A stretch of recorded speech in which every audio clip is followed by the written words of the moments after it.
Herkese iyi günler arkadaşlar. Kanalımıza hoş geldiniz.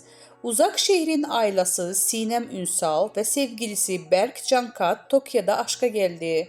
Kanal D'nin sevilen dizisi Uzak Şehir'den Ozan Akbaba ile başrollerini paylaşan ünlü oyuncu Sinem Ünsal uzun süredir meslektaşı Berk Cankat'la aşk yaşıyor. Sevgilisi ile Tokyo'ya tatile giden güzel yıldızın paylaşımı sosyal medya kullanıcılar tarafından yoğun ilgi gördü. Uzak şehrin ailesi Sinem Ünsal oyunculuğu yanı sıra Instagram paylaşımlarından da adından söz ettiriyor. Başarılı oyuncu Instagram hesabından yeni karelerini paylaştı. Sevgilisi Berk Cankat'tan Japonya'nın başkenti Tokyo'ya gitti. Burada geçirdiği keyifli anları takipçilerinin beğenisine sunan güzel yıldız sosyal medyanın gündeminde oldu. Güzel oyuncunun paylaştığı fotoğraflar sosyal medyada gündem oldu.